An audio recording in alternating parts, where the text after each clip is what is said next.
Subscribe now for all the latest and trending updates.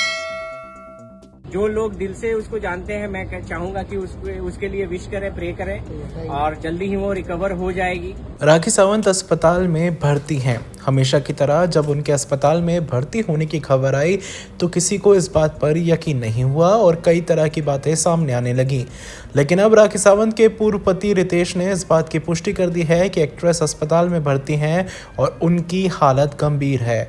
उन्होंने राखी के fans से उनके लिए दुआ करने के लिए कहा है। साथ ही राखी की एक फ़ोटो भी सामने आई थी जिसमें वो अस्पताल में नज़र आ रही थी और उनकी हालत गंभीर नज़र आ रही थी।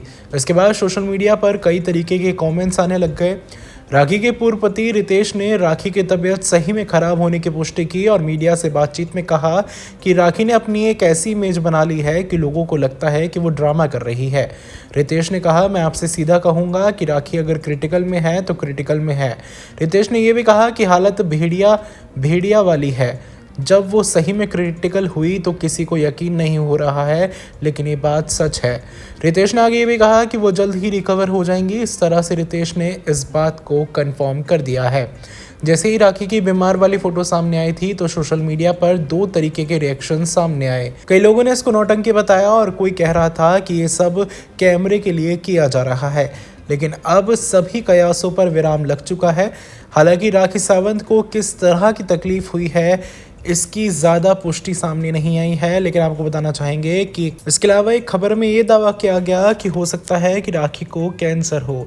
जी हाँ, जब रितेश ने मीडिया को जानकारी दी तो ये पता लगा कि डॉक्टरों को राखी के गर्भाशय में ट्यूमर मिला है और उन्हें इस बात का ये भी संदेह है कि ये कैंसर हो सकता है। हाल ही में रितेश ने एक इंटरव्यू में बताया था कि पेट और सीने में दर्द की शिकायत के बाद राखी को अस्पताल ले जाया गया। उनके कई सारे टेस्ट हुए और नतीजे का इंतज़ार है। उन्होंने कहा डॉक्टरों ने सर्जरी का सुझाव दिया है, लेकिन वो पहले ये जांचना चाहते हैं कि ये कैंसर है या नहीं। रितेश ने राखी के स्वास्थ्य अपडेट को साझा किया और कहा कि उनकी हालत गंभीर है। इस तमाम अपडेट्स के लिए चैनल को सब्सक्राइब कर दें और बेल आइकन को भी ज़रूर दबा दें। Subscribe now for all the latest and trending updates.